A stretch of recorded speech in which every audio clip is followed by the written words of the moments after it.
जन्माद्यस्य यतोऽन्वयादितरतश्चार्थेष्वभिद्यस्वराट् तेने ब्रह्महृदाय आदिकवये मुह्यन्ति यं सूरयः तेजो वारिमृदां यथा विनिमयो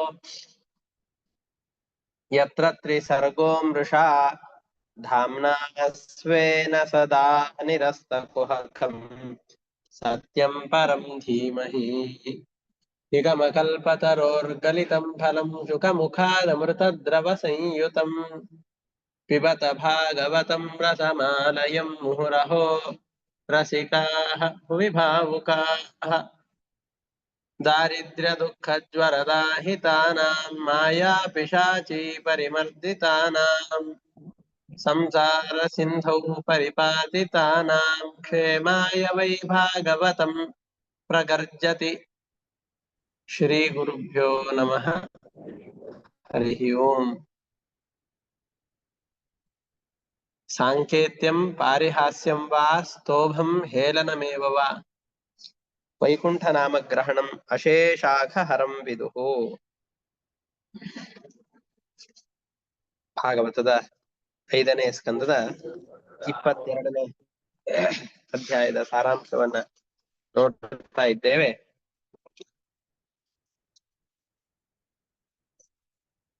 ಹಿಂದೆ ಸೂರ್ಯ ದೇವರು ಇಡೀ ಭೂಮಂಡಲದ ಪ್ರದಕ್ಷಿಣೆಯನ್ನ ಯಾವ ರೀತಿಯಾಗಿ ಮಾಡ್ತಾ ಇದ್ರು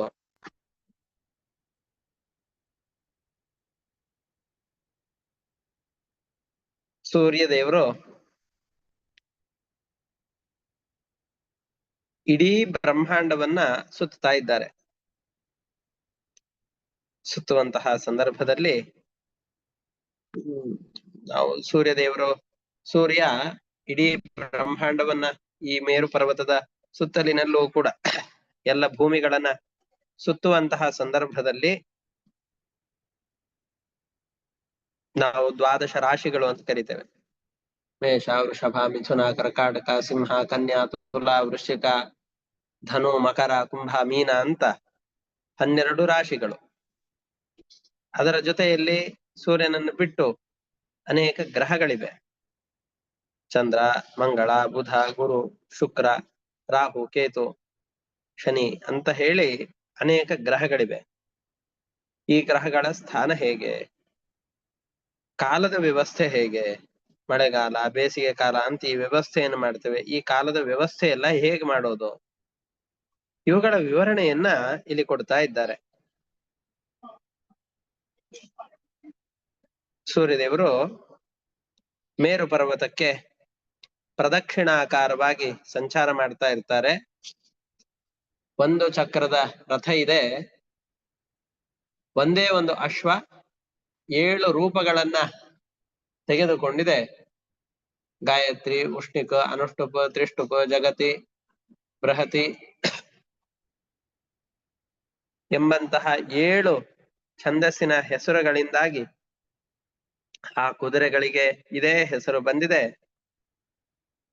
ಆ ಕುದುರೆಗಳನ್ನ ತನ್ನ ಹತೋಟಿಯಲ್ಲಿಟ್ಟುಕೊಂಡು ಅರುಣ ಎಂಬಂತಹ ಸಾರಥಿ ರಥವನ್ನ ಮುನ್ನಡೆಸ್ತಾ ಇದ್ದಾನೆ. ಆದರೆ ಮುಂದುಗಡೆಯಲ್ಲಿ ನೋಡಿಕೊಂಡು ಅವನ ರಥವನ್ನ ನಡೆಸ್ತಾ ಇರೋದಲ್ಲ,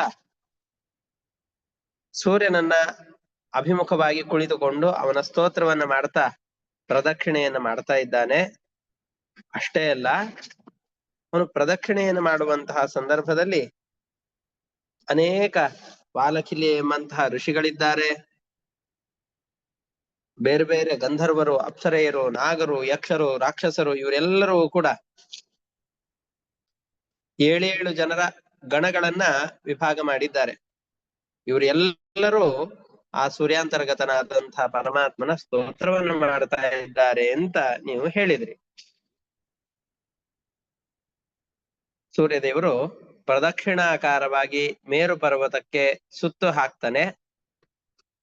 ನಾವು ಕುಂಬಾರ ಚಕ್ರವನ್ನ ತಿರುಗಿಸ್ತಾ ಇರ್ತಾನೆ.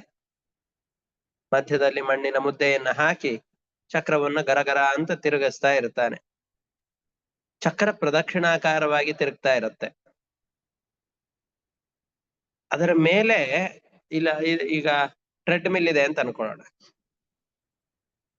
ಟ್ರೆಡ್ಮಿಲ್ ಮೇಲೆ ನೀವು ನಡೀತಾ ಇದ್ರಿ ಅಂತಂದ್ರೆ ಆ ಟ್ರೆಡ್ಮಿಲ್ ಹೋಗ್ತಾ ಇರೋದು ನಮ್ಮ ಹಿಂಭಾಗಕ್ಕೆ ಹೋಗ್ತಾ ಇರುತ್ತೆ, ನಾವು ಮುಂದ್ಗಡೆಯಲ್ಲಿ ನಡೀತಾ ಇರ್ತೇವೆ, ನಿಂತಲ್ಲೇ ನಿಂತಿರ್ತೇವೆ. ಆದ್ರೆ ಹಾಗೆ ನೋಡಿ, ಕುಂಬಾರದ ಚಕ್ರದ ಮೇಲೆ ಅದು ಪ್ರದಕ್ಷಿಣಾಕಾರವಾಗಿ ತಿರುಗ್ತಾ ಇದ್ರು ಕೂಡ ಆ ಚಕ್ರದ ಮೇಲೆ ಏನಾದ್ರೂ ಒಂದು ಇರುವೆಯೋ ಯಾವ್ದಾದ್ರೂ ಹುಳವೋ ಹುಪ್ಪಡಿಯೋ ಅದಕ್ಕೆ ಅಪ್ರದಕ್ಷಿಣವಾಗಿಯೂ ತಿರುಗ್ತಾ ಇರಬಹುದು.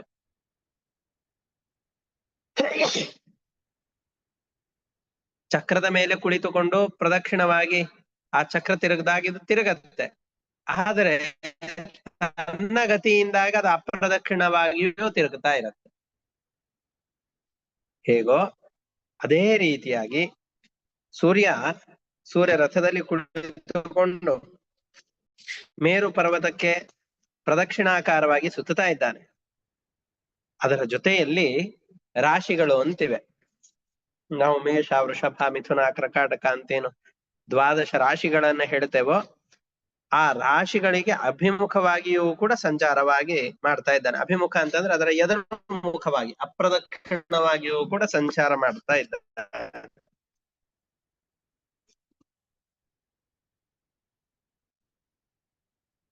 ಈ ರೀತಿಯಾಗಿ ಯಾಕೆ ತಿರುಗ್ತಾ ಇದ್ದಾನೆ? ನಾವೆಲ್ಲ ನಮ್ಮ ಜೀವನದ ಪ್ರಮುಖವಾದ ಘಟ್ಟಗಳೆಷ್ಟು, ನಮ್ಮ ಆಯುಷ್ಯದ ಅವಧಿ ಎಷ್ಟಿದೆ, ನಾವು ಎಷ್ಟು ಸಾಧನೆಯನ್ನು ಮಾಡಿಕೊಳ್ಳಿಕ್ಕೆ ಅವಕಾಶ ಇದೆ ಅಂತ ತಿಳಿದುಕೊಂಡು ನಾವೆಲ್ಲ ಸಾಧನೆಯಲ್ಲಿ ಪ್ರವೃತ್ತರಾಗಬೇಕು. ನಾವೆಲ್ಲ ಸಾಧನೆಯಲ್ಲಿ ಪ್ರವೃತ್ತರಾಗಬೇಕು ಅಂತಂದ್ರೆ ನಮಗೆ ತಿಥಿ ನಕ್ಷತ್ರಗಳು ಕಾಲದ ಜ್ಞಾನ ವಿಶೇಷವಾಗ್ಬೇಕು. ನಾವು ಅದಕ್ಕೆ ಯಾವುದೇ ಕರ್ಮಗಳನ್ನು ಮಾಡಬೇಕಾದ್ರೂ ಕೂಡ ಸಂಕಲ್ಪವನ್ನು ಮಾಡ್ತೇವೆ. ದೇಶ ಕಾಲೋ ಸಂಕೀರ್ತ್ಯ, ಆ ಸಂಕಲ್ಪದಲ್ಲಿ ಸೇರಿಕೊಂಡೇನೆ ಇದನ್ನು ಹೇಳ್ತಾ ಇದ್ದಾರೆ. ದೇಶ ಕಾಲೋ ಸಂಕೀರ್ತ್ಯ, ದೇಶ ಕಾಲಗಳನ್ನು ಉಚ್ಚಾರಣೆ ಮಾಡಬೇಕು. ಉಚ್ಚಾರಣೆ ಮಾಡಿ ಯಾವುದೇ ಕರ್ಮಗಳನ್ನು ಮಾಡಿದವು ಅಂತಂದ್ರೆ ಅದಕ್ಕೆ ದೊಡ್ಡ ಫಲ ಇದೆ. ಶುಚೌ ದೇಶ, ಉತ್ತಮವಾದ ಕಾಲದಲ್ಲಿ ನಾವು ಆ ಕರ್ಮಗಳನ್ನ ಮಾಡಬೇಕು.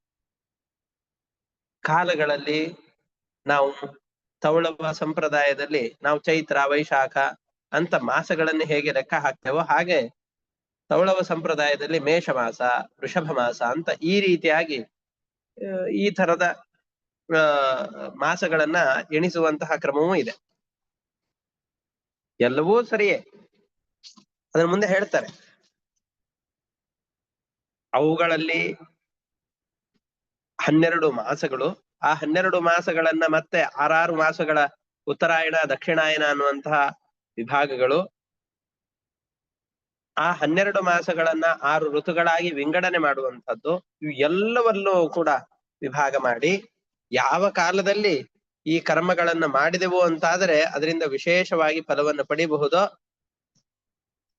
ಅಂತಹ ಫಲಗಳನ್ನ ನಿರೂಪಣೆ ಮಾಡ್ತಾ ಹೋಗ್ತಾರೆ. ಯಾಕೆ ಅಂತಂದ್ರೆ ಕೆಲವೊಂದಿಷ್ಟು ಟೈಮ್ಗಳನ್ನು ಹೇಳ್ತಾರೆ, ಸಮಯಗಳನ್ನು. ಪ್ರಾತಃ ಕಾಲದಲ್ಲಿ ಬೇಗ ಎದ್ದು ಓದಿದ್ರಿ ಅಂತಂದ್ರೆ ಓದಿದ್ದು ದೃಢವಾಗಿ ತಲೆಯಲ್ಲಿ ಉಳಿಯತ್ತೆ. ಸೂರ್ಯ ಉದಯಿಸಿದ ಹಾಗೆ ಜನರ ಸಂಪರ್ಕ ಹೆಚ್ಚಿಗೆ ಆಗತ್ತೆ, ಏಕಾಗ್ರತೆ ಕಡಿಮೆ ಆಗತ್ತೆ. ಆಮೇಲೆ ನೀವು ಯಾವುದೇ ಸತ್ಕರ್ಮಗಳನ್ನ ಆಚರಣೆ ಮಾಡಿದರೂ ಕೂಡ ಸಂಧ್ಯಾದಿ ಕರ್ಮಗಳನ್ನ ಆಚರಣೆ ಮಾಡ್ಬೇಕಾದ್ರೆ ಸಂಧ್ಯಾ ವಂದನೆ, ದೇವರ ಪೂಜೆ ಇದೆಲ್ಲವನ್ನೂ ಕೂಡ ಸೂರ್ಯೋದಯಕ್ಕಿಂತ ಮುಂಚೆಯೇ ಮಾಡಿ ಮುಗಿಸ್ಕೊಳ್ಬೇಕು. ಅದು ಪ್ರಶಸ್ತವಾದ ಕಾಲ. ಗ್ರಹಣ ಕಾಲದಲ್ಲಿ ನಾವು ಮಾಡುವ ಅಲ್ಪ ಕಾರ್ಯಗಳನ್ನು ಕೂಡ ಬಹಳವಾದ ಫಲಕ್ಕೆ ಅಂತ ಅದನ್ನ ತಿಳಿದುಕೊಳ್ಳಬಹುದು. ಉಳಿದ ಸಂದರ್ಭದಲ್ಲಿ ಒಂದೊಂದು ಗಾಯತ್ರಿಯನ್ನ ಮಾಡಿದ್ರೆ ಎಷ್ಟೆಷ್ಟು ಫಲವೋ ಗ್ರಹಣ ಕಾಲದಲ್ಲಿ ಮಾಡಿದ ಆ ಸತ್ಕರ್ಮಗಳಿಗೆ 1000 ಪಟ್ಟು ಫಲ ಸಿಗತ್ತೆ ಅಂತ ಹೇಳ್ತಾರೆ. ಹಾಗಾಗಿ ವರ್ಣಾಶ್ರಮಾಚಾರ ನಿರತರಾದಂತಹ ಜ್ಞಾನಿಗಳಾದವರು ಯಾರಿದ್ದಾರೋ ಅವ್ರು ಮಾಡುವಂತಹ ಸಣ್ಣ ಸಣ್ಣ ಕರ್ಮಗಳಿರಬಹುದು, ದೊಡ್ಡ ಕರ್ಮಗಳಿರಬಹುದು, ಈ ಪ್ರತಿಯೊಂದು ಕರ್ಮಗಳಿಂದಲೂ ಕೂಡ ಭಗವಂತನನ್ನ ಆರಾಧನೆ ಮಾಡಬೇಕು ಅಂತಂದ್ರೆ ಅದಕ್ಕೆ ಮುಖ್ಯವಾಗಿ ಬೇಕಾದಂತಹದ್ದು ಕಾಲದ ಜ್ಞಾನ. ಆ ಕಾಲದ ಪರಿವರ್ತನೆಗೋಸ್ಕರವಾಗಿ ಪರಮಾತ್ಮ ಅನೇಕ ರೂಪಗಳನ್ನ ತಾಳಿ ಸೂರ್ಯಾಂತರ್ಗತನಾಗಿದ್ದುಕೊಂಡು ಈ ಮಾಸಗಳನ್ನು ನಿಯಮನ ಮಾಡ್ತಾ, ರಾಶಿ ಋತುಗಳು ಇವೆಲ್ಲವನ್ನು ಕೂಡ ನಿಯಮನ ಮಾಡ್ತಾ ಲೋಕದ ಜನರಿಗೆ ಅನುಕೂಲವನ್ನ ಮಾಡಿಕೊಡ್ತಾ ಇದ್ದಾನೆ ಅಂತ ಇಲ್ಲಿ ಹೇಳ್ತಾ ಇದ್ದಾರೆ. ಯತ್ ಏತಸ್ಯ ಭಗವತಃ ಆದಿತ್ಯಸ್ಯ ಮೇರುಂ ಧ್ರುವಂ ಚ ಪ್ರದಕ್ಷಿಣೇನ ಅಭಿಕ್ರಾಮತಃ ರಾಶೀನಾಂ ಅಭಿಮುಖಂ ಚ ಪ್ರಚಲನಂ ಭಗವತಾ ಉಪವರ್ಣಿತಂ ಅಮುಷ್ಯ ವಯಂ ಕಥಂ ಅನುಮಿಮೀಮಹಿ ಇತಿ. ಶುಕಾಚಾರ್ಯರು ಹೇಳಿದರು, ಯಥಾ ಕುಲಾಲ ಚಕ್ರೇಣ ಭ್ರಮತಾ ಸಹ ಭ್ರಮತಾಂ ತದಾಶ್ರಯಾಣಾಂ ಪಿಪೀಲಿಕಾದೀನಾಂ ಗತಿ ಅನ್ಯೈವ ಪ್ರದೇಶಾಂತರೇಷ್ವಪಿ ಉಪಲಭ್ಯಮಾನತ್ವಾತ್ ಏವಂ ನಕ್ಷತ್ರ ರಾಶಿಭಿಃ ಉಪಲಕ್ಷಿತೇನ ಕಾಲಚಕ್ರೇಣ ಧ್ರುವಂ ಮೇರುಂ ಚ ಪ್ರದಕ್ಷಿಣೇನ ಪರಿಧಾವತಾ ಸಹ ಪರಿಧಾವಮಾನಾನಾಂ ತದಾಶ್ರಯಾಣಾಂ ಸೂರ್ಯಾದೀನಾಂ ಗ್ರಹಾಣಾಂ ಗತಿ ಅನ್ಯೈವ ನಕ್ಷಾಂತರೆ ರಾಶ್ಯಂತರೆ ಚ ಉಪಲಭ್ಯಮಾನತ್ವಾತ್. ಹೇಗೆ ಕುಲಾಲ ಚಕ್ರದ ಕುಂಬಾರ ಮಾಡುವಂತಹ ತಿರುಗಿಸುವಂತಹ ಚಕ್ರ ಪ್ರದಕ್ಷಿಣಾಕಾರವಾಗಿ ಸುತ್ತಾ ಇದ್ರೂ ಕೂಡ ಅದರ ಮೇಲಿರುವಂತಹ ಇರುವೆ ಮುಂತಾದವುಗಳು ಆ ಚಕ್ರದ ಮೇಲೆ ಆ ಚಕ್ರದ ಗತಿಗೆ ವಿರುದ್ಧವಾಗಿ ತಿರುಗಬಹುದು. ಹಾಗೆ ಸೂರ್ಯ ಮೇರು ಪರ್ವತಕ್ಕೆ ಪ್ರದಕ್ಷಿಣಾಕಾರವಾಗಿ ಸಂಚಾರ ಮಾಡ್ತಾ ಇದ್ರೂ ಕೂಡ ಗ್ರಹಗಳಿಗೆ ಅಭಿಮುಖವಾಗಿ ಸಂಚಾರ ಮಾಡ್ತಾ ಇದ್ದಾನೆ. ಈ ರೀತಿಯಾದ ಸಂಚಾರ ಎಲ್ಲ ಯಾವುದಕ್ಕೋಸ್ಕರ?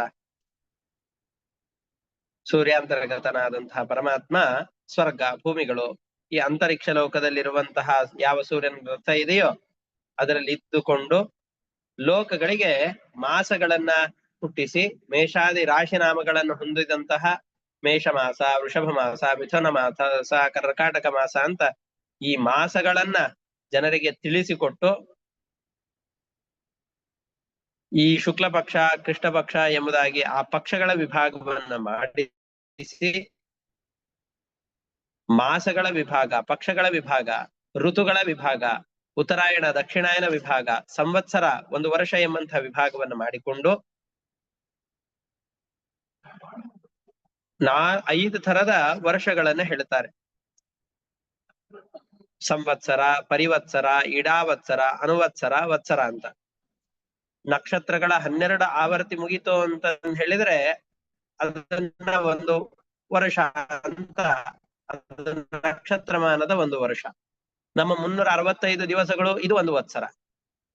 ಬೃಹಸ್ಪತಿ ಗ್ರಹ ಅಂತಂದ್ರೆ ಗುರುಗ್ರಹ ಒಂದೊಂದು ರಾಶಿಯಲ್ಲಿರುವಂತಹ ದಿವಸಗಳನ್ನ ಲೆಕ್ಕ ಹಾಕಿ ಅದು ಒಂದು ವರ್ಷ ಅಂತ, ಅದನ್ನ ಬೃಹಸ್ಪತಿ ಮಾನ ಅಂತ ಕರೀತಾರೆ. ಹೀಗೆ ನಾನಾ ವಿಧವಾದಂತಹ ವರ್ಷಗಳನ್ನು ವಿಭಾಗ ಮಾಡಿದ್ದಾರೆ. ಈ ವಿಷಯದಲ್ಲಿ ಸೂರ್ಯದೇವರ ಒಂದು ವಿಶೇಷವನ್ನು ಇಲ್ಲಿ ಹೇಳ್ತಾ ಇದ್ದಾರೆ. ಸೂರ್ಯದೇವರು ಒಂದು ವರ್ಷದಲ್ಲಿ ಎಲ್ಲ ಗ್ರಹಗಳಲ್ಲೂ ಕೂಡ ಒಂದು ಬಾರಿ ಪ್ರವೇಶ ಮಾಡಿ ಬಂದ್ಬಿಡ್ತಾರೆ. ಎಲ್ಲ ನಕ್ಷತ್ರಗಳಲ್ಲಿ ಮತ್ತು ಎಲ್ಲ ರಾಶಿಗಳಲ್ಲಿ ಒಂದು ವರ್ಷದಲ್ಲಿ ಪರಿವರ್ತನೆ ಮಾಡಿ ಬಂದ್ಬಿಡ್ತಾರೆ.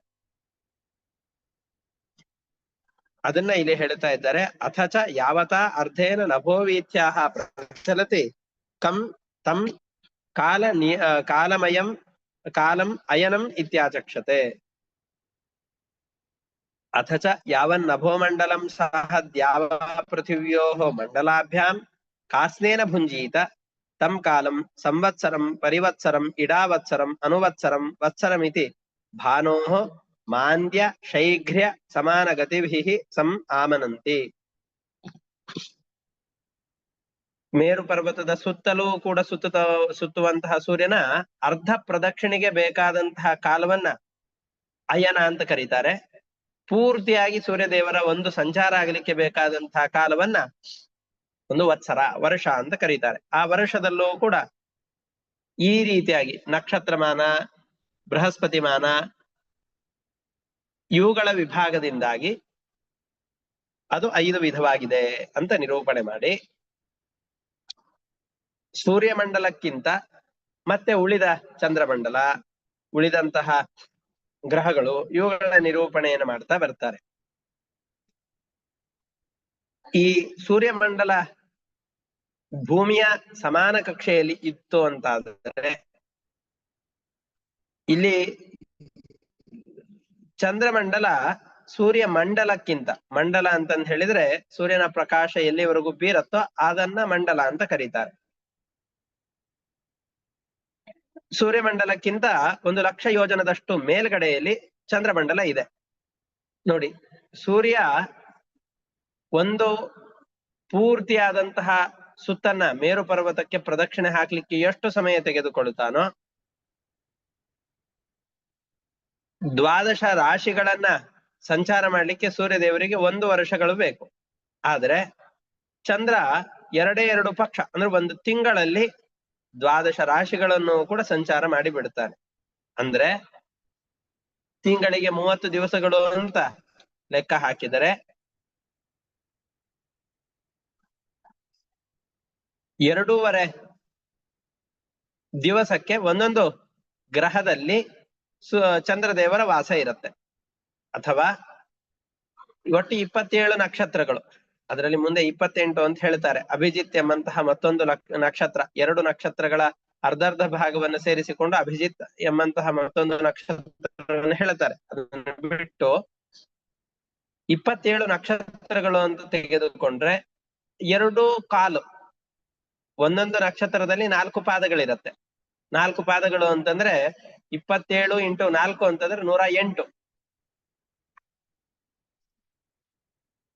108 12 ಗ್ರಹಗಳಿಗೆ ವಿಭಾಗ ಮಾಡಿ ಕೊಡೋದು ಅಂತಾದ್ರೆ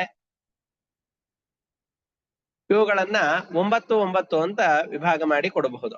ಒಂದು ಗ್ರಹದಲ್ಲಿ 9, 2 ನಕ್ಷತ್ರ ಪೂರ್ತಿ, ಅದರ ಮೇಲೆ 3ನೇ ನಕ್ಷತ್ರದ 1 ಪಾದ, ಈ ರೀತಿಯಾಗಿ 9 ಪಾದಗಳನ್ನ ಒಂದೊಂದು ಗ್ರಹಕ್ಕೆ ಅಂತ ವಿಭಾಗ ಮಾಡಿ ಕೊಡಬಹುದು. ಚಂದ್ರ 2.1 ಅಥವಾ 30 ದಿವಸಗಳು ಅಂತ ವಿಭಾಗ ಮಾಡಿದರೆ 2.5 ದಿವಸಗಳಷ್ಟರಲ್ಲಿ ಒಂದೊಂದು ಗ್ರಹದ ಪರಿವರ್ತನೆಯನ್ನು ಮಾಡ್ತಾ ಇರ್ತಾನೆ. ಈ ಚಂದ್ರನ ವಿಶೇಷ, ನಾವೆಲ್ಲ ತಿನ್ನುವಂತಹ ಆಹಾರ ಪಚನವಾಗಬೇಕು, ನಮ್ಮಲ್ಲಿರುವಂತಹ ಆಹಾರ ಶಕ್ತಿಯುಕ್ತವಾಗಬೇಕು ಅಂತಂದ್ರೆ ಚಂದ್ರನ ಅವಶ್ಯಕತೆ ಬಹಳವಾಗಿದೆ.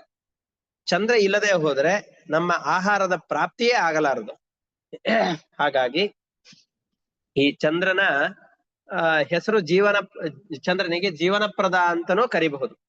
ಅಥಚ ಆಪೂರ್ಯಮಾಣಾಭಿಃ ಉಪಕ್ಷೀಯಮಾಣಾಭಿಶ್ಚ ಕಲಾಭಿಃ ಪಿತॄಣಾಂ ಅಹೋರಾತ್ರಾಣಿ ಪೂರ್ವಪಕ್ಷ ಅಪರಪಕ್ಷಾಭ್ಯಾಂ ತನ್ಮಾನಃ ಸರ್ವ ಜೀವ ನಿವಹ ಪ್ರಾಣಃ ಜೀವಶ್ಚ ಏಕಮೇಕಂ ನಕ್ಷತ್ರಂ 30 ಮುಹೂರ್ತೈಃ ಭುಂಕ್ತೆ.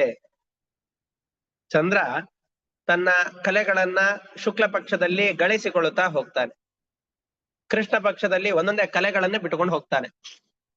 ಚಂದ್ರನಿಗೆ ಒಟ್ಟು 16 ಕಲೆಗಳು. ಅಮಾವಾಸ್ಯೆಯ ದಿವಸ ಒಂದೇ ಒಂದು ಕಲೆ ಇರುತ್ತೆ, ಪಾಡ್ಯದ ದಿವಸ 2 ಕಲೆಗಳು, ಬಿದಿಗೆಯ ದಿವಸ 3 ಕಲೆಗಳು, ಪೌರ್ಣಮಿಯ ದಿವಸ 16 ಕಲೆಗಳಿಂದ ಪೂರ್ಣನಾಗಿರ್ತಾನೆ. ಮತ್ತೆ ಕೃಷ್ಣ ಪಕ್ಷದ ಬಿದಿಗೆ ಬಂತು ಅಂತಂದ್ರೆ 15 ಕಲೆಗಳಾಗತ್ತೆ, ತದಿಗೆಯಲ್ಲಿ 14, ಚತುರ್ಥಿಯಲ್ಲಿ 13, ಈ ರೀತಿಯ ಕಡಿಮೆ ಆಗ್ತಾ ಬಂದು ಅಮಾವಾಸ್ಯೆಯ ದಿವಸದಲ್ಲಿ ಮತ್ತು 1 ಕಲೆಗೆ ಬಂದು ನಿಲ್ಲುತ್ತಾನೆ.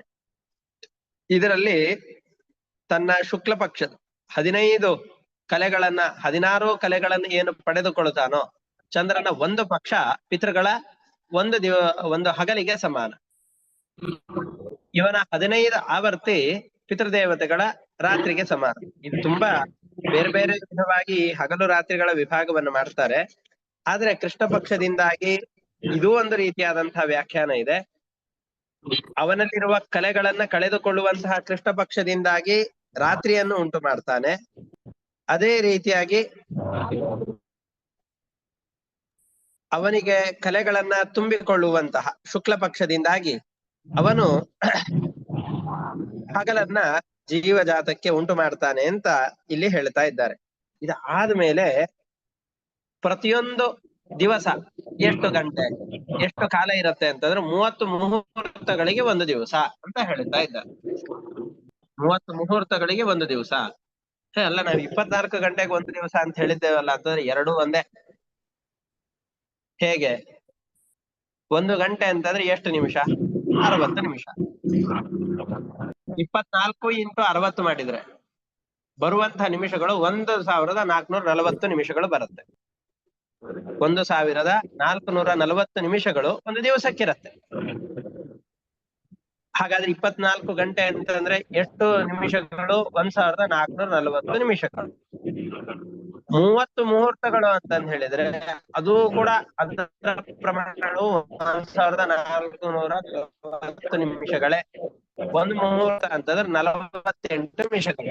48 ಇಂಟು 30 ಮಾಡಿದ್ರಿ ಅಂತಂದ್ ಹೇಳಿದ್ರೆ ಅದರ ಪ್ರಮಾಣವು ಕೂಡ ಇಷ್ಟೇ ನಿಮಿಷದಷ್ಟೇ ಆಗುತ್ತೆ. ಹಾಗಾಗಿ ಪ್ರತಿಯೊಂದು ನಕ್ಷತ್ರವನ್ನ ಚಂದ್ರ ಕ್ರಮಿಸಲಿಕ್ಕೆ ತೆಗೆದುಕೊಳ್ಳುವಂತಹ ಸಮಯ ಒಟ್ಟು ಯಾರಿಗೂ ಇಲ್ಲಿ ನೆಟ್ವರ್ಕ್ ಸರಿ ಇದೆ ಅದಕ್ಕೆ.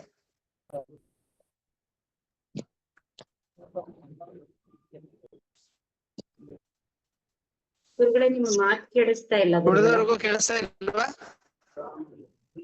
ಹೌದಾ, ಒಂದೇ ನಿಮಿಷ. ಕಟ್ ಕಟ್ ಆಗ್ತಾ ಇದೆ, ಕೇಳ್ತಾನೆ ಇಲ್ಲ, ಸಂಪೂರ್ಣವಾಗಿ ಕೇಳಿಸ್ತಾ ಇಲ್ಲ.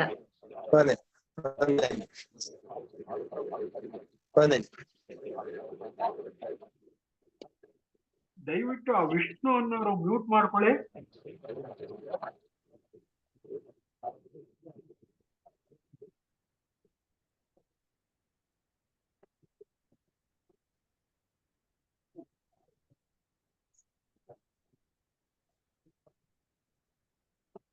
ಲೆಫ್ಟ್ ಆಗಿದ್ದಾರಾ? ಈಗ ಕೇಳಿಸ್ತಾ ಇದೆಯಾ ನೋಡಿ?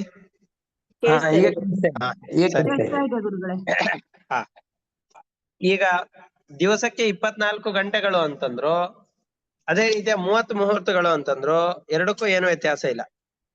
ಯಾಕೆ ಅಂತಂದ್ರೆ 24 ಗಂಟೆಗಳನ್ನ 60ರಿಂದ ಗುಣಿಸಿದರೆ ಬರುವಂತಹ ನಿಮಿಷಗಳೆಷ್ಟೋ, ಹಾಗೆ 30 ಮುಹೂರ್ತಗಳನ್ನ ಅಂದ್ರೆ ಒಂದು ಮುಹೂರ್ತ ಅಂದ್ರೆ 48 ನಿಮಿಷಗಳನ್ನು 48 ನಿಮಿಷಗಳನ್ನು 30ರಿಂದ ಗುಣಿಸಿದರೆ ಬರುವಂತಹ ಸಂಖ್ಯೆಯೂ ಕೂಡ 1440 ನಿಮಿಷಗಳೇ. ಹಾಗಾಗಿ ಹೆಸರಿನಲ್ಲಿ ಯಾವ ವ್ಯತ್ಯಾಸವೂ ಇದು ಮುಹೂರ್ತ ಅಂತ ಇಷ್ಟು ವ್ಯತ್ಯಾಸವನ್ನು ಹೇಳಬಹುದೇ ಹೊರತಾಗಿ ಹೆಸರಿನಲ್ಲಿ ಅದರ ಕಾಲದಲ್ಲಿ ಯಾವ ವ್ಯತ್ಯಾಸವೂ ಇಲ್ಲ.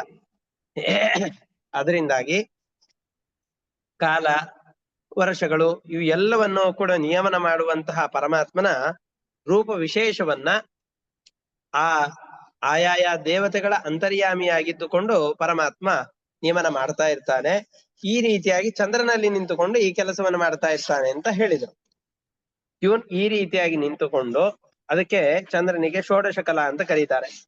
ಪ್ರತಿಯೊಂದು ಸಸ್ಯಗಳು ಅಭಿವೃದ್ಧಿಯನ್ನು ಪಡೆಯಬೇಕು ಅಂತಾದ್ರೆ ಚಂದ್ರನ ವಿಶೇಷವಾದಂತಹ ಸನ್ನಿಧಾನ ಜೀವರಿಗೆ, ಆ ಸಸ್ಯಾಂತರ್ಗತವಾದಂತಹ ಜೀವರಿಗೆ ಬೇಕೇ ಬೇಕು. ಸಸ್ಯದಲ್ಲಿರುವಂತಹ ಜೀವರಿಗೆ ಚಂದ್ರನ ಸನ್ನಿಧಾನ, ಚಂದ್ರನ ಸಾಮೀಪ್ಯ ಸಿಗಲಿಲ್ಲ ಅಂತಂದ್ರೆ ಆ ಸಸ್ಯಗಳ ಅಭಿವೃದ್ಧಿ ಆಗ್ಲಿಕ್ಕೆ ಸಾಧ್ಯ ಇಲ್ಲ. ಹಾಗಾದ್ರೆ ನಾವು ತಿನ್ನುವಂತಹ ಪ್ರತಿಯೊಂದು ಅನ್ನದ ಅಭಿವೃದ್ಧಿಗೆ, ಲತೆಗಳಿಗೆ, ಮನುಷ್ಯರಿಗೆ, ಭೂತಗಳಿಗೆ, ಪಿತೃಗಳಿಗೆ ಅನ್ನ ವೃದ್ಧಿಯನ್ನು ಮಾಡಿಕೊಡುವಂತಹ ಸರ್ವಜೀವರಿಗೆ ಆಧಾರನಾದಂತಹ ಪುರುಷನನ್ನ ಚಂದ್ರ ಅಂತ ಕರೀತಾರೆ. ಇದು ಆದ್ಮೇಲೆ ಚಂದ್ರನ ಬಗ್ಗೆ ನಿರೂಪಣೆ ಮಾಡಿ ನಕ್ಷತ್ರಗಳ ಬಗ್ಗೆ ವಿವರಣೆಯನ್ನು ಮಾಡ್ತಾ, ಚಂದ್ರಮಂಡಲಕ್ಕಿಂತ 1,00,000 ಯೋಜನದಷ್ಟು ಮೇಲ್ಗಡೆಯಲ್ಲಿ ನಕ್ಷತ್ರಗಳೆಲ್ಲ ಇವೆ ಅಂತ ಹೇಳ್ತಾರೆ. ನಕ್ಷತ್ರಗಳು ಅಂತಂದ್ರೆ ನಾವು ತೋರಿಸುವಂತಹ ಸ್ಟಾರ್ಗಳು, ಆ ಸ್ಟಾರ್ಗಳೆಲ್ಲ ಇಲ್ಲಿ ಹೇಳ್ತಾ ಇರೋದು.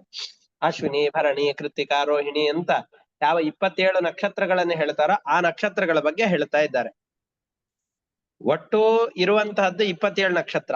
ಆದರೆ ಉತ್ತರಾಷಾಢ ಮತ್ತು ಶ್ರವಣ ಈ ಎರಡೂ ನಕ್ಷತ್ರಗಳ ಸ್ವಲ್ಪ ಸ್ವಲ್ಪ ಭಾಗಗಳನ್ನ, ಪೂರ್ವಾರ್ಧ ಭಾಗವನ್ನ ಸ್ವೀಕಾರ ಮಾಡಿ ಅಭಿಜಿತ್ ಎಂಬಂತಹ ಒಂದು ಹೊಸದಾದಂತಹ ನಕ್ಷತ್ರವನ್ನ ಸೃಷ್ಟಿಯಾಗತ್ತೆ ಅಂತ ಹೇಳ್ತಾರೆ. ಈ ನಕ್ಷತ್ರಗಳ ಉತ್ಪತ್ತಿಯ ಕ್ರಮವೇ ಒಂದು ಸೊಗಸಾದ ಕಥೆಯ ಮೂಲಕವಾಗಿ ನಿರೂಪಣೆ ಮಾಡ್ತಾರೆ. ಅದನ್ನ ಇನ್ನೊಂದು ಸಂದರ್ಭದಲ್ಲಿ ಹೇಳ್ತೇನೆ ನಾನು. ಅವುಗಳು ಕೂಡ ಈ ಮೇರು ಪರ್ವತಕ್ಕೆ ಪ್ರದಕ್ಷಿಣಾಕಾರವಾಗಿ ಬರ್ತಾ ಇರತ್ತೆ.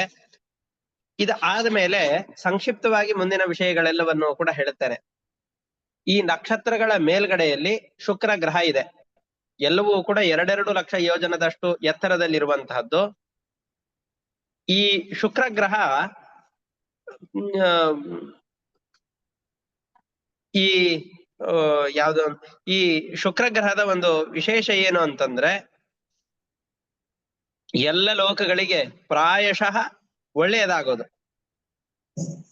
ಮತ್ತೆ ಮಳೆ ಆಗತ್ತೋ ಇಲ್ಲೋ ಅಂತ, ಈ ವರ್ಷ ನಮ್ಮ ಭೂಮಿಯಲ್ಲಿ ಒಳ್ಳೆ ಮಳೆ ಇದೆಯೋ ಇಲ್ವೋ ಅಂತ ತಿಳಿಸಿಕೊಡುವಂತಹ ಗ್ರಹ ಶುಕ್ರ ಗ್ರಹ.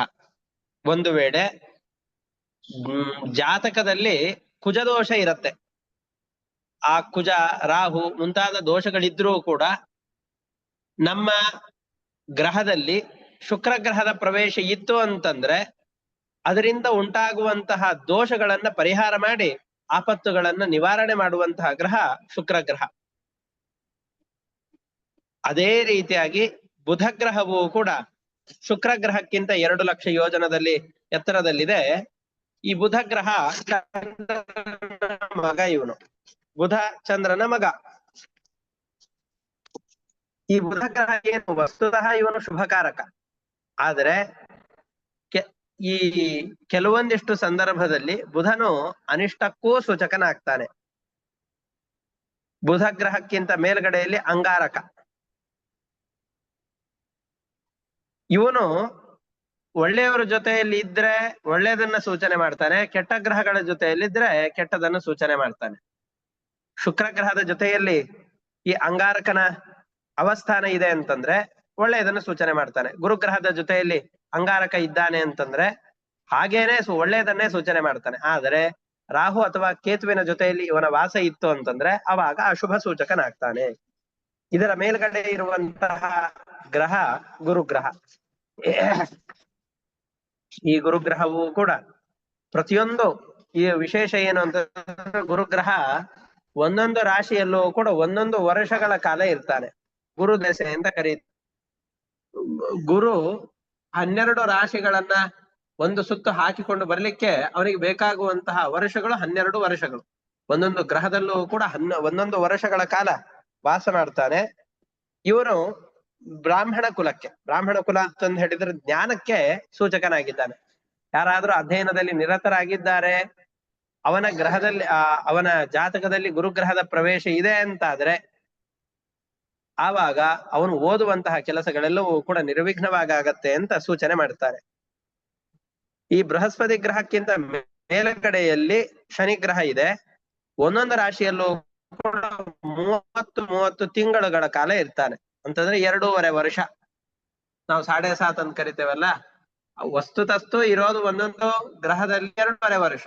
ಆದರೆ ಯಾವ ಗ್ರಹದಲ್ಲಿ ಅವನು 2.5 ವರ್ಷಗಳ ಕಾಲ ಇರ್ತಾನೋ ಅದರ ಹಿಂದ್ಗಡೆ ಮತ್ತು ಮುಂದ್ಗಡೆ ಎರಡೂ ಸಂದರ್ಭದಲ್ಲೂ ಬರೋದಕ್ಕಿಂತ ಮುಂಚಿನ 2.5 ವರ್ಷ, ನಂತರದ 2.5 ವರ್ಷ, ಆ ಗ್ರಹವನ್ನು ದಾಟಿ ಮುಂದೆ ಹೋದ 2.5 ವರ್ಷ ಇವನು ಎಲ್ಲ ರಾಶಿಗಳನ್ನ ದಾಟ್ತಾ ನಮಗೆ ಮುಂದಾಗುವ ಅಶುಭಗಳನ್ನ ಸೂಚನೆ ಮಾಡ್ತಾರೆ. ಶನಿಗ್ರಹ ಇದೆ ಅಂತಂದ್ರೆ ಶನಿದೇವರಿಂದ ಅನಿಷ್ಟ ಆಗತ್ತೆ ಅಂತ ನಾವು ಹೇಳಬಾರ್ದು. ಇವರು ನಮಗಾಗುವ ಅನಿಷ್ಟಕ್ಕೆ ಸೂಚಕರಾಗಿದ್ದಾರೆ ಅಷ್ಟೇ, ಕೆಟ್ಟದನ್ನು ಮಾಡೋರಲ್ಲ.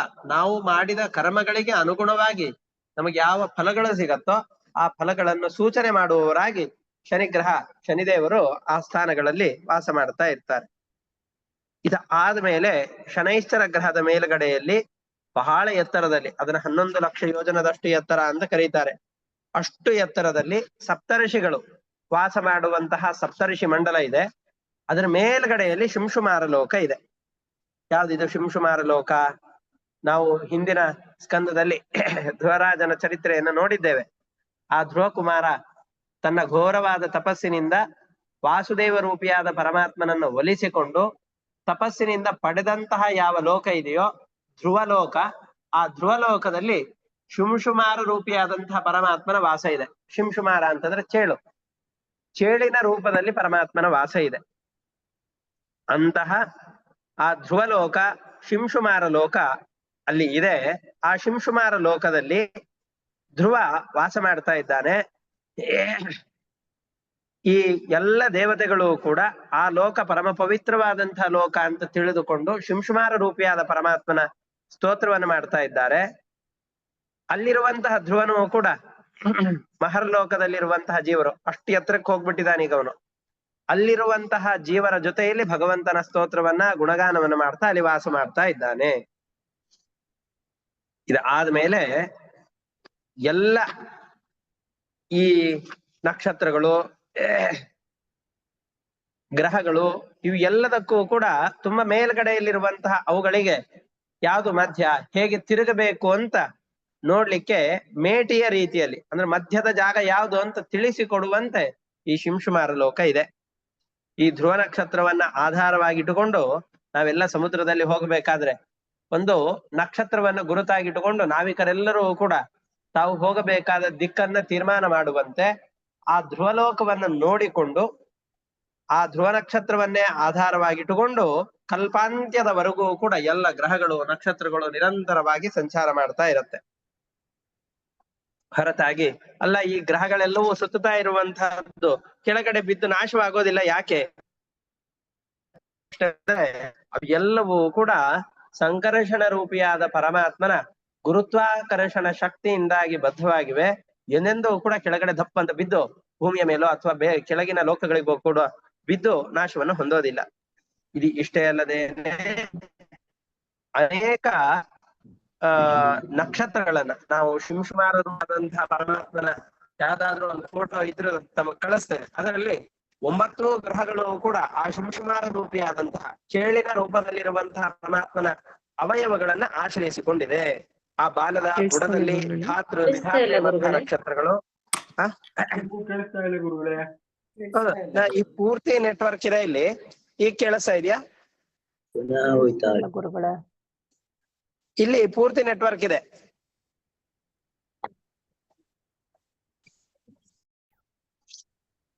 ಈ ರೀತಿಯಾಗಿ ಈ ವಾಯುಪಾಶದಿಂದಾಗಿ ಈ ಎಣ್ಣೆಗಾಣದ ಅಚ್ಚಿರತ್ತೆ. ಅಚ್ಚು ಅಂತಂದ್ರೆ ಎಣ್ಣೆಗಾಣದಲ್ಲಿ ಹಾಗೆ ತಿರುಗಿಸುವಂತಹ ಸಂದರ್ಭದಲ್ಲಿ ಆ ರಥ ನಿರಂತರವಾಗಿ ತಿರುಗಲಿಕ್ಕೆ ಅಂತ ಒಂದು ಮಧ್ಯದ ಪ್ರದೇಶ ಹೇಗಿರುತ್ತೋ ಹಾಗೇನೆ ಇಲ್ಲೂ ಕೂಡ ನಿರಂತರವಾಗಿ ಇದು ತಿರುಗುತ್ತಾ ಇರತ್ತೆ. ಈ ತಿರುಗುತ್ತಾ ಇರುವಂತಹ ಸಂದರ್ಭದಲ್ಲಿ ಅವು ಎಲ್ಲದಕ್ಕೂ ಕೂಡ ಮೂಲವಾಗಿರುವಂತಹ ಆಧಾರಭೂತವಾದಂತಹ ಈ ಯಾವುದನ್ನ ನೋಡಿಕೊಂಡು ತಿರುಗ್ತಾರೆ ಅಂತಂದ್ ಹೇಳಿದ್ರೆ ಅದಕ್ಕೆ ಮೂಲ ಕಾರಣವಾದಂತಹದ್ದು ಅದು ಈ ಶಿಂಶುಮಾರ ರೂಪಿಯಾದಂತಹ ಪರಮಾತ್ಮನ ರೂಪವನ್ನು ನೋಡಿಕೊಂಡು ಅವರೆಲ್ಲರೂ ಸಂಚಾರ ಮಾಡ್ತಾ ಇರ್ತಾರೆ. ಈ ಎಲ್ಲ ಆ ಶಿಂಶುಮಾರ ರೂಪಿಯಾದಂತಹ ಪರಮಾತ್ಮನ ಅವಯವಗಳನ್ನ ಆಶ್ರಯಿಸಿಕೊಂಡು ಎಲ್ಲ ಗ್ರಹಗಳು ನಕ್ಷತ್ರಗಳು ಇವೆಲ್ಲವೂ ಕೂಡ ತಮ್ಮ ತಮ್ಮ ಕೆಲಸಗಳನ್ನ ಮಾಡ್ತಾ ಇದೆ. ಅದರಲ್ಲಿ ಒಂದೊಂದರಲ್ಲೂ ಯಾರ್ಯಾರು ಆಶ್ರಯಿಸಿಕೊಂಡಿದ್ದಾರೆ ಅಂತ 27 ನಕ್ಷತ್ರಗಳು ಕೂಡ ಪರಮಾತ್ಮನ ಒಂದೊಂದು ಅವಯವಗಳಲ್ಲಿ ಆಶ್ರಯಿಸಿಕೊಂಡಿವೆ ಅಂತ. ಪೂರ್ವಭಾದ್ರ ಮುಂತಾದಂತಹ ನಕ್ಷತ್ರಗಳು, ಉತ್ತರಾಷಾಢ ಮುಂತಾದಂತಹ ನಕ್ಷತ್ರಗಳು ಇವೆಲ್ಲವೂ ಕೂಡ ಪರಮಾತ್ಮನ ಅವಯವಗಳನ್ನ ಆಶ್ರಯಿಸಿಕೊಂಡಿದೆ ಅಂತ ಒಂದೊಂದನ್ನೇ ಹೇಳಿ, ಆಮೇಲೆ ಮನಸ್ಸಿನಲ್ಲಿ ಚಂದ್ರ, ಆ ನಾಭಿಸ್ಥಾನದಲ್ಲಿ ಶುಕ್ರ ಗ್ರಹಗಳು, ಎದೆಯ ಭಾಗದಲ್ಲಿ ಅಶ್ವಿನಿ ದೇವತೆಗಳು, ಕಂಠದಲ್ಲಿ ರಾಹು, ಸರ್ವಾಂಗಗಳನ್ನು ಆಶ್ರಯಿಸಿಕೊಂಡು ಕೇತು ಮುಂತಾದಂತಹ ಎಲ್ಲ ಗ್ರಹಗಳು ಆಶ್ರಯಿಸಿಕೊಂಡಿವೆ. ಎಲ್ಲ ನಕ್ಷತ್ರಗಳು ಕೂಡ ಈ ಶಿಂಶುಮಾರ ರೂಪಿಯಾದಂತಹ ಪರಮಾತ್ಮನ ಅವಯವಗಳನ್ನು ಆಶ್ರಯಿಸಿಕೊಂಡಿವೆ. ಈ ರೀತಿಯಾಗಿ ಶಿಂಶುಮಾರ ರೂಪಿಯಾದಂತಹ ಪರಮಾತ್ಮನ ರೂಪವನ್ನ ಜ್ಞಾನಿಗಳಾದಂತಹ ವ್ಯಕ್ತಿಗಳು ಪ್ರತಿನಿತ್ಯದಲ್ಲೂ ಕೂಡ ಯಾರು ಅದನ್ನ ಧ್ಯಾನ ಮಾಡ್ತಾ ಇರ್ತಾರೋ, ಈಗ ಅದನ್ನ ಒಂದು ಫೋಟೋ ಈಗ ಕಳಿಸಿದ್ದಾರೆ ಶಾಂಭವಿ ಉಪಾಧ್ಯಾಯ ಅವರು, ಅದನ್ನ ನಾನ್ ತಮಗ್ ಕಳಿಸ್ತೇನೆ. ಅದನ್ನ ನಿಯಮಬದ್ಧರಾಗಿದ್ದುಕೊಂಡು ಎಲ್ಲ ಜ್ಯೋತಿರ್ಮಂಡಲಗಳಿಗೆ ಆಶ್ರಯನಾದಂತಹ ಸರ್ವೋತ್ತಮನಾದಂತಹ ಪರಮಾತ್ಮನೇ ನೀನು ಕಾಲಗಳಿಗೆ ನಿಯಾಮಕನಾಗಿದ್ದುಕೊಂಡು ನಮಗೆಲ್ಲ ಅನುಗ್ರಹ ಮಾಡ್ತಾ ಇದ್ದಿ ಅಂತ ತಿಳಿದುಕೊಂಡು ಯಾರು ಧ್ಯಾನವನ್ನು ಮಾಡ್ತಾರೋ ಅಂಥವ್ರೆಲ್ಲರಿಗೂ ಕೂಡ ಪಾಪವನ್ನ ನಾಶ ಮಾಡ್ತಾನೆ ಈ ಶಿಂಶುಮಾರ ರೂಪಿಯಾದಂತಹ ಪರಮಾತ್ಮ ಅಂತ ಸ್ತೋತ್ರವನ್ನು ಮಾಡ್ತಾ ಇದ್ದಾರೆ. ಗ್ರಹರ್ಕ್ಷ ತಾರಾಮಯ ಮಾಧಿದೈವಿಕಂ ರೂಪಂ ಹರೇರ್ ಮಂತ್ರ ಕೃತ ತ್ರಿಕಾಲಂ ನಮಸ್ಯತಃ ಸ್ತುವತೋ ನಶ್ಯತೋ ವೈ ಸ್ವಯಂ ತ್ರಿಕಾಲ ಕೃತಮಾಶು ಪಾಪಂ. ನಾವು 3 ಕಾಲಗಳಲ್ಲೂ ಮಾಡುವ ಪಾಪಗಳು ಪರಮಾತ್ಮ ನೀನು 3 ಕಾಲಗಳಿಗೆ ನಿಯಾಮಕನಾಗಿದ್ದಿ. ನಿನ್ನ ಅವಯವಗಳಲ್ಲಿ ನಕ್ಷತ್ರಗಳನ್ನ, ಗ್ರಹಗಳನ್ನ, ಜಗತ್ತಿನಲ್ಲಿರುವಂತಹ ಎಲ್ಲ ದೇವತೆಗಳನ್ನು ಕೂಡ ನಿನ್ನಲ್ಲಿ ಇಟ್ಟುಕೊಂಡು ಕಾಲ ನಿಯಾಮಕನಾಗಿದ್ದಿ ಅಂತ ತಿಳಿದುಕೊಂಡು ಪರಮಾತ್ಮನ ರೂಪವನ್ನ ಧ್ಯಾನ ಮಾಡಿದರೆ ಅವರು ಪಾಪದಿಂದ ಮುಕ್ತರಾಗ್ತಾರೆ ಅಂತ ಈ ಪಂಚಮ ಸ್ಕಂದದ 22ನೇ ಅಧ್ಯಾಯದಲ್ಲಿ ನಿರೂಪಣೆ ಮಾಡ್ತಾ ಇದ್ದಾರೆ. ಇಷ್ಟಕ್ಕೆ 22ನೇ ಅಧ್ಯಾಯವು ಮುಕ್ತಾಯವಾಗುತ್ತೆ. ಇವತ್ತಿನ ಪಾಠವನ್ನು ಇಷ್ಟಕ್ಕೆ ನಿಲ್ಲಿಸ್ಕೊಂಡಿರೋಣ. ಈ ತರದ ಅಧ್ಯಾಯ ಇನ್ನೊಂದು ಅಧ್ಯಾಯ ಮುಗೀತು ಅಂತಂದ್ ಹೇಳಿದ್ರೆ ಪ್ರಾಯಶಃ ಈ ಬ್ರಹ್ಮಾಂಡದ ವಿವರಣೆ ಮುಗಿದು ಹೋಗುತ್ತೆ. ಆ ನಂತರದಲ್ಲಿ ಮತ್ತೆ ಕಥಾನಕಗಳು, ನರಕದ ವಿವರಣೆ ಇವೆಲ್ಲವೂ ಕೂಡ ತುಂಬಾ ಸುಲಭವಾದ ಕಥಾನಕಗಳು ಪ್ರಾರಂಭವಾಗುತ್ತೆ. ಇದನ್ನು ಮತ್ತೆ ಮುಂದಿನ ಪಾಠಗಳಲ್ಲಿ ನೋಡೋಣ. ಇವತ್ತಿನ ಪಾಠವನ್ನು ಇಷ್ಟ ಮುಕ್ತಾಯ ಮಾಡೋಣ. ಹರಯೇ ನಮಃ. ಶ್ರೀಕೃಷ್ಣಾರ್ಪಣಮಸ್ತು.